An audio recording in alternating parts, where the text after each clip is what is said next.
జై శ్రీరామ్ అందరికీ వరలక్ష్మి వ్రతం శుభాకాంక్షలండి। నేను ఈరోజైతే పూజ ఎలా చేసుకున్నాను అనేది ఈ వీడియోలో చూపిస్తాను। ఇంకా నేను పూజ కోసం అయితే ఎర్లీగానే లేచాను। లేవగానే స్నానం చేసేసి నిత్యం ఉండే పూజ సామాన్లను అయితే క్లీన్ చేసుకున్నా। తర్వాత గ్యాస్ మీద ఒక సైడ్ పరమన్నం ఒక సైడ్ పులిహోరకి అయితే పెట్టేశాను।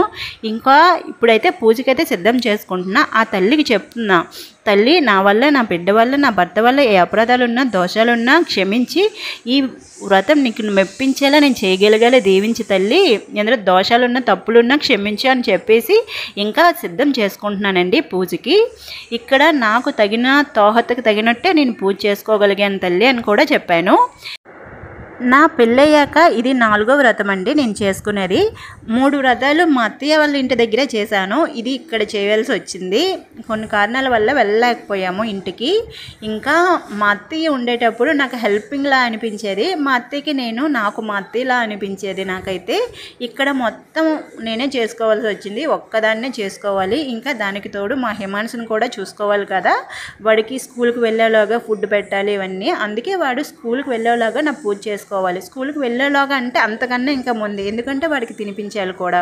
ఇక్కడైతే నేనైతే కలసాన్ని అయితే రెడీ చేసుకుంటున్నానండి। ఈ కలసంలో ఇంకా వాటర్ వేసి, ఈ వాటర్లో మనం ఉంగరం వేణు ఉంటుంది కదా అది పెట్టేసి గంగేచ యమునేచ శైవ గోదావరి సరస్వతి నర్మదా సింధు కావేరి జలస్మిన్ సన్నిధం కురు అని మంత్రాన్ని చెప్తే అంట అన్ని గంగలు వచ్చి ఈ కలసంలో చేరుతాయి అంట। అలా చెప్పుకోవాలి। ఎప్పుడు స్నానం చేసేటప్పుడైనా మనం తలకి స్నానం చేస్తాం కదా, ఆ టైంలోనైనా సరే ఈ మంత్రాన్ని అయితే చెప్పుకోవాలంట, చాలా మంచిది అంటారు। అంటే అన్ని గంగలతో మనం స్నానం చేసిన ఫీలింగ్ అయితే ఉంటుంది। ఇదిగోండి ఇక్కడైతే నేను బ్లౌజ్ పీస్ని అయితే తీసుకొని ఇలా సారీలా డ్రైప్ చేస్తున్నానండి। మా అత్తయ్య వాళ్ళ ఇంటి దగ్గర ఉండేటప్పుడు కొంచెం విగ్రహంలా కూడా చేసేదాన్ని, ఇక్కడ ఓన్లీ కలసానికి రెడీ చేస్తున్నా, అక్కడ కలసానికి విగ్రహం 2 రెడీ చేసేదాన్ని। ఇక్కడ నేను ఒక్కదాన్నే నాకు ఉన్న వస్తువులతో నేను అయితే ఇలా చేసుకున్నాను। ఎలా చేసుకున్నా సరే మనస్తృప్తిగా చేసామా లేదా అన్నదే ఇంపార్టెంట్ కదండి। ఇదిగోండి ఇక్కడైతే నేను పులిహోర, కొంచెం గారెలు, పాలు, పరమాన్నం, శనగలు, కొంచెం గులాబ్ జామ్, ఇవైతే నేను ఇంకా పలహారాలు ఇవన్నీ రెడీ చేసుకున్నానండి। ఇంకా నేనైతే రెడీ అయిపోయి వచ్చాను, వినాయకుడికి కూడా రెడీ చేసేసాను। ఈ టైంలో మా హిమాన్ష్ కూడా లేచిపోయాడు, వాడు లేవగానే చూసేసరికి మమ్మీ ఏం చేస్తున్నాం మమ్మీ అన్నాడు, వాడు హ్యాపీగా ఫీల్ అయ్యాడండి। ఇంకా నేనైతే పూజ అయితే చేసుకుంటున్నా। పూజ చేసుకునేటప్పుడు మా హిమాన్ష్ అయితే నన్ను ఏ ఇబ్బంది పెట్టలేదండి, వాడు మంచిగానే ఉన్నాడు।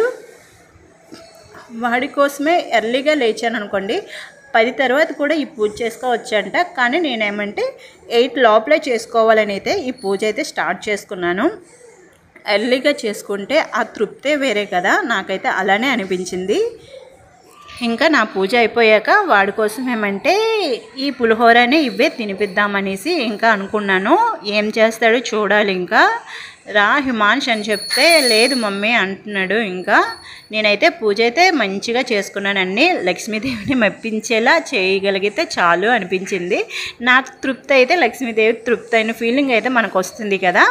నేనైతే పూజ అయితే కంప్లీట్ అయిపోయింది। ఇంకా మా హిమాన్ష్కి ఏమంటే ఇంకా ఏం పెట్టాలని ఆలోచిస్తున్నాను, వాడు మార్నింగ్ ఏం తినడానికి అస్సలు ఇష్టపడ్డు, సో వాడి కోసం ఏదైనా ఇష్టం ఉండేది తినిపించాలి అనేసి ఫస్ట్ పరమాన్నం పెట్టాను, 2 స్పూన్లు తిన్నాడు, వద్దనేసాడు। తర్వాత పులిహోర పెట్టాను, అది కూడా వద్దనేసాడు।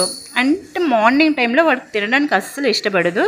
సో లాస్ట్కి ఏమంటే గారెల మీద చాక్లెట్ ఫ్లేవర్ ఉంటుంది కదా దాన్ని వేసి ఇచ్చాను, కొంచెం తిన్నాడు అంతేని।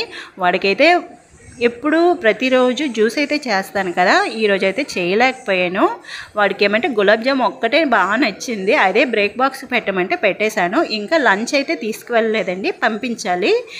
మా కోసం టమాటా పప్పు చేశాను, మా హిమాన్స్కి అయితే ఫ్రైడ్ రైస్ చేసి పంపించేశాను। ఇంకా స్కూల్ నుండి వచ్చేసాడు, రాగాన లక్ష్మీదేవి దగ్గర ఉన్న గారెలే నాకు కావాలి మమ్మీ, లక్ష్మీదేవికి ఎక్కువ ఉన్నాయి నాకు ఇచ్చేయి అన్నాడు।